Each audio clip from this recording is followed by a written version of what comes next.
I don't know what Dr. King's private convictions about religion were. I know that he studied Hegel. I know that he studied Marx.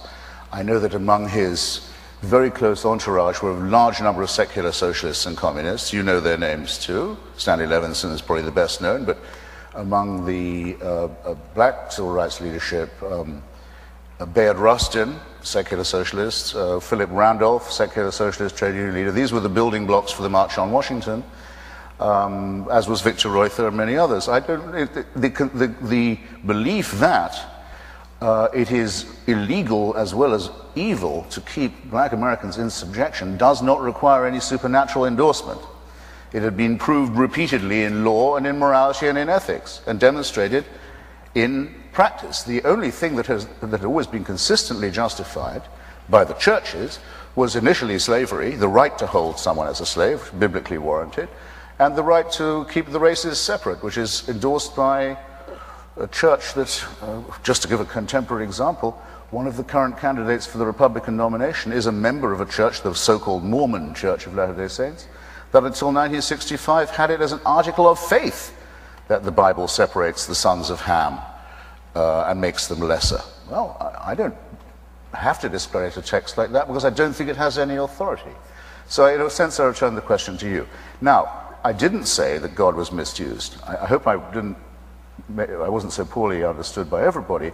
I said that the idea of God is a dictatorial one to begin with. The belief in a supreme, eternal, invigilating creator who knows what you think and what you do and cares about it and will reward or punish you and watches you while you sleep is, I think, a horrific belief. A man-made one, fortunately. I'm very glad there's no evidence for it. Let me, in case I was misunderstood, let me assert again. I think it's innately an awful belief. However, the cleverest theologian, and have been some, has never been able to demonstrate that such a person exists. It's impossible to do so. It's not possible either for me to demonstrate conclusively that no such person exists. That cannot be done either. But one thing can be done.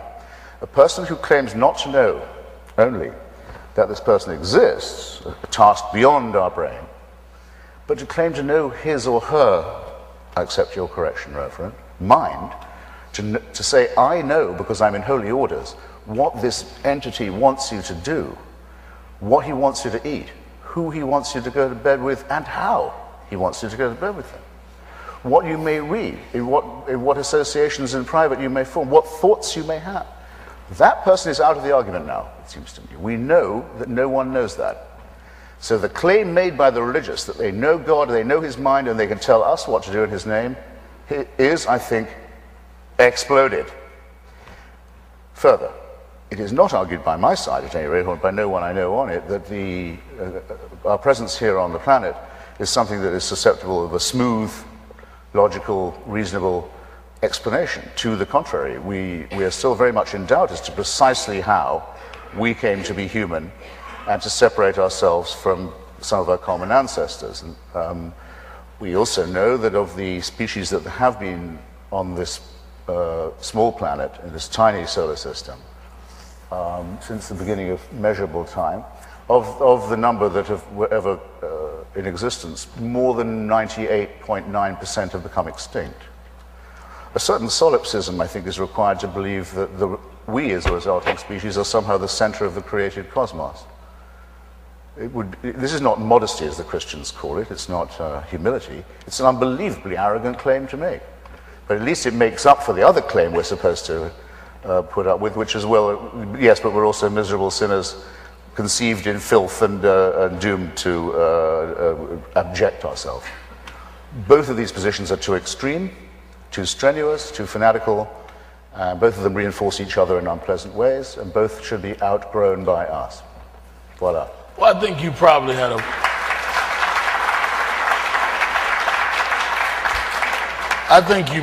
had a bad Sunday school teacher, because a lot of what you're saying is based on dogma and has nothing to do with one's belief in a supreme being. You're discussing, again, religions, dogmas, denominations, not the existence or non-existence of God. I'm glad to hear you concede you can't prove he or she doesn't exist any more than you claim that those that believe.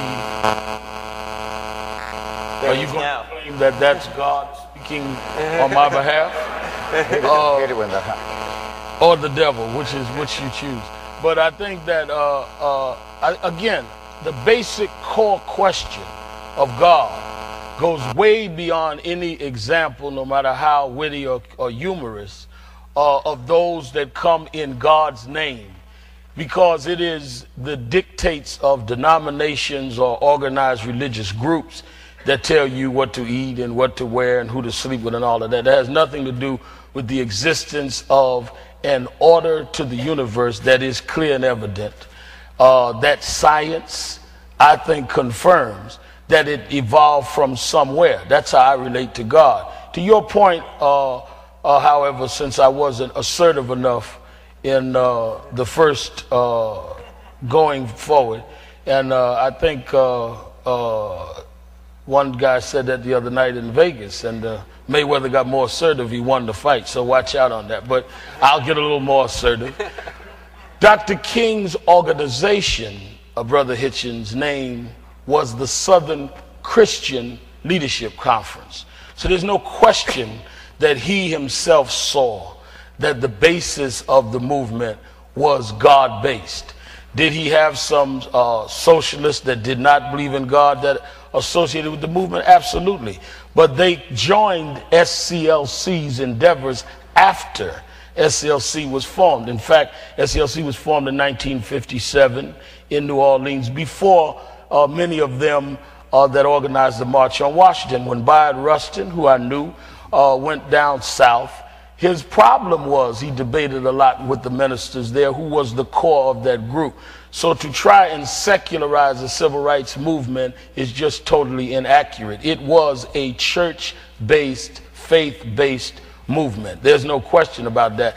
And Dr. King, way before he studied Hegel and the rest, he grew up in Ebenezer Baptist Church, was an ordained minister, first went to Morehouse, then Crozer Theological Seminary, then went to Boston to study those that you have referred to. So let's not reinvent Dr. King any more than we try to reduce God to some denominational convention. And as for the one Mormon running for office, those that really believe in God will defeat him anyway. So don't worry about that. That's a temporary situation.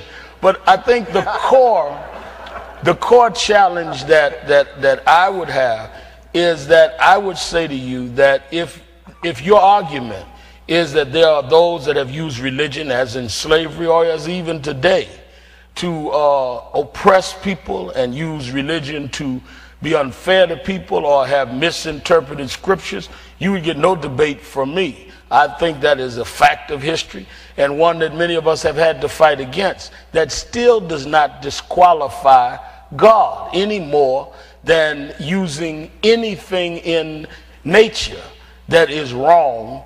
To say that one eats food that is poisoned does not mean one should therefore starve, because food is inherently bad. That, I think you're confusing the misuse of religion with the existence of God. There are those that have no religious affiliations at all that believe in God. There are people that don't deal with organized church at all that still believe in God. So when you say God is not great, let's not then debate organized religion is not great, or some that have exploited organized religion is not great.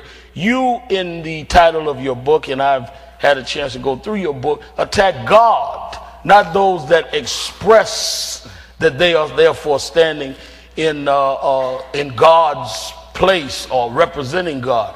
And in your whole oratory about weapons of mass destruction, and he thought he had it and all of that, when we found him, he was in a rat trap with a .22 pistol. He knew he didn't have any weapons of mass destruction, because no one, as one that comes out of the hood, no one that has atom bombs would just retreat with a .22 and wait on the cavalry.